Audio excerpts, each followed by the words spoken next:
So hi guys, welcome back to my YouTube channel. So for today's video, so maglilipat na kami. Finally guys, May 31, 2024, lilipat na kami sa aming bahay sa Kamote. So I'm very sad and happy kasi dito lumaki yung anak ko. 5 years kami dito, and yeah, ngayon iiwan na namin yung apartment na yan. I'm happy kasi hindi na kami magbabayad ng renta.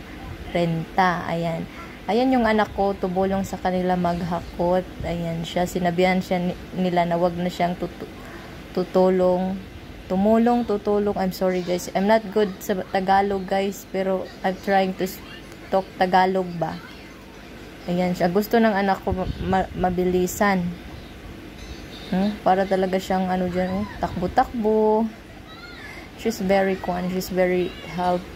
helpful kid. Ayan.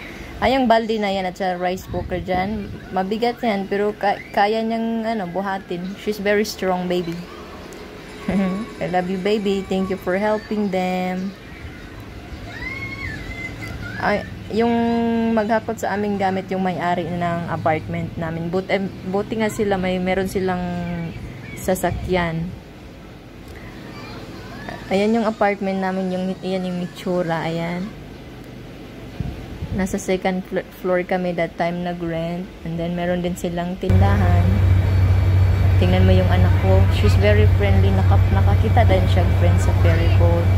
Padong na din sa Camotes. And then, from Ormoc to Calbotis, 3 hours din yan. Ayan, medyo puno ngayon. Meron din sa taas. Pero sa baba lang kami.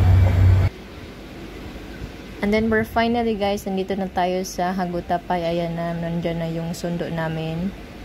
Pero naglagot ko din ha, kay gamay nga sakyanan ang gida. Ako siya giigna ning akong Paris na.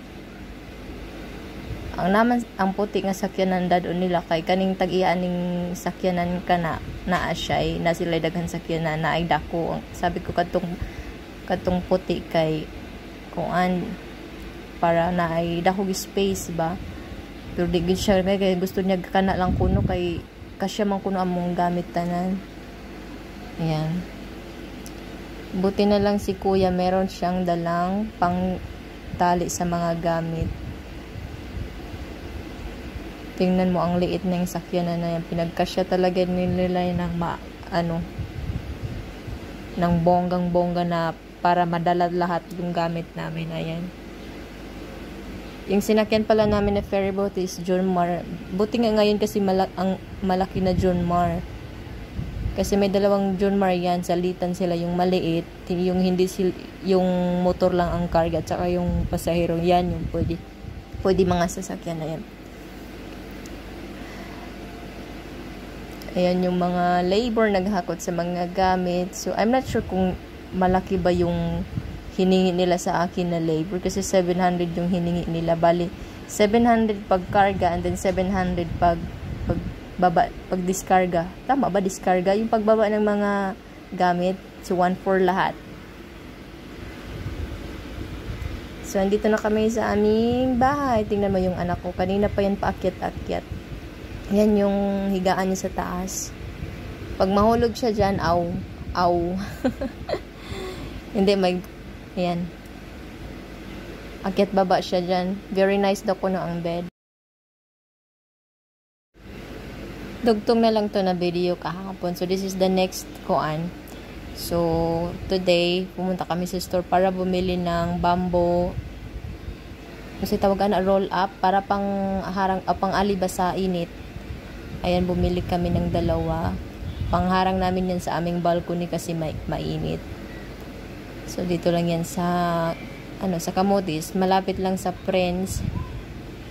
Ayan, yung anak ko, habang kami nagtingin-tingin ng ibang gamit, siya din, tingin-tingin din siya, hindi rin siya magpapatalo, Ayun, tapos binilhan ko siya ng native hat, kalo. Marami silang mga paninda dito. And then, ayan na yung partner ko, ang aking cargador. Ayan. Pang-alis sa yung from pilot to cargador na.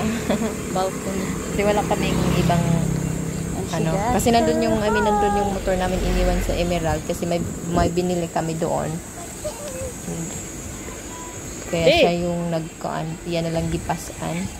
Sabi ko sa kanya, tingin ka kasi nag-video ako sa'yo. I take a video. Super init. From Grabe, pilot sobrang to init. cargador.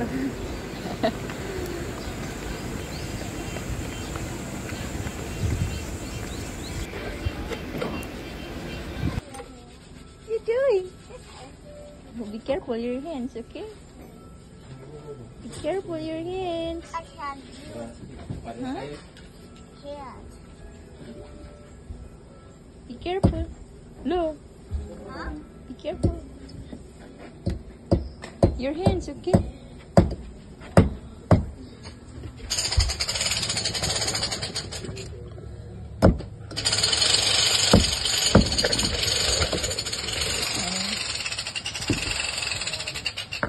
Mama. I'll take the video.